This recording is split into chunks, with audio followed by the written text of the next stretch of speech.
জাতীয়তাবাদী দল বিএনপি এবং জাতীয়তাবাদী আইনজীবী ফোরাম এর অ্যাডভোকেট সরকার হুমায়ুন কবির এবং এইচ.এম. আনোয়ার প্রধান পরিষদের প্যানেল পরিচিতি অনুষ্ঠানের আজকে সম্মানিত সভাপতি, প্রধান অতিথি, বিশেষ অতিথি, মঞ্চে উপবিষ্ট আমাদের সিনিয়র আইনজীবীবৃন্দ, সিনিয়র নেতৃবৃন্দ এবং আমাদের সামনে উপস্থিত আইনজীবীবৃন্দ, আসসালামু আলাইকুম।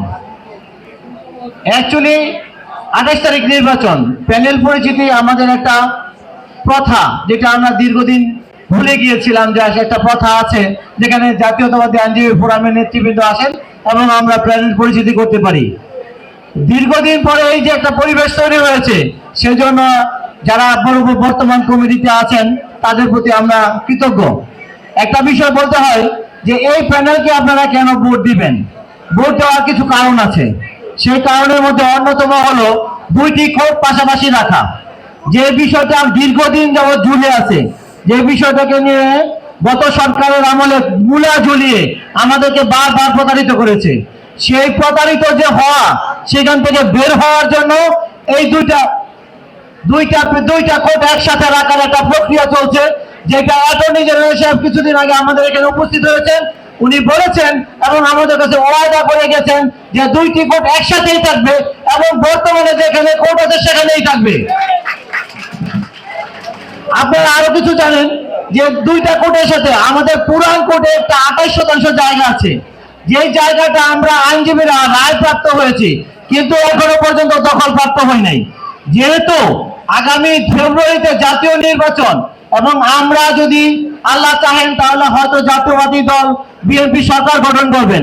যদি সরকার গঠন করে তাহলে as soon as possible আমরা অবশ্যই আমরা এই জায়গাটি দখল নিতে পারবো। যদি এই জায়গাটি দখল নিতে পারে তাহলে 28% জায়গা নারায়ণগঞ্জ শহরের ভিতরে, ভাবা যায় আমরা কত টাকার মালিক হতে পারি। নিশ্চয়ই এটা আমাদের খুব জরুরি জিনিস। আমাদের আরেকটি বিষয়, যেটা নারায়ণগঞ্জ বারের দুটো লিফটের কথা বলা আছে। একটা লিফট অলরেডি আমরা পেয়ে গেছি, অ্যাটর্নি জেনারেল সাহেব বলে গেছেন, এবং অন্যান্য যারা আছে বা আমাদের নেতৃবৃন্দ তারাও ওয়াদা করেছেন আরো একটি লিফট দিবেন। তাহলে আমাদের দুইটি লিফটের ব্যবস্থা হয়ে গেছে। এরপর আমাদের নতুন যে বার ভবন আছে, বারের 4 তলা 5 তলা 6 তলা করার ভবন আছে, সেটাও হবে। কাজেই এই যে এতগুলি কাজ, এই কাজগুলি কারা করবে? যারা পরবর্তী সরকার গঠন করতে পারবে তাদের পক্ষেই সেটা কাজগুলি করা সম্ভব হবে। তাহলে আমরা কি চাই না আমাদের এই কাজগুলি হোক? কি বলেন, চাই তো আমরা সবাই? দুই কোটি একসাথে আমরা চাই তো?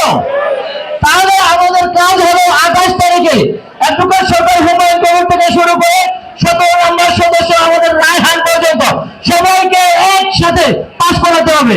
যদি আমরা পাস করাতে পারি তাহলে আমরা এই প্যানেল নিয়ে গিয়ে বলতে পারবো এই আপনাদেরকে প্যানেল দিয়ে গেলাম, এবার আমাদের কাজগুলি আমাদের ফেরত দেন।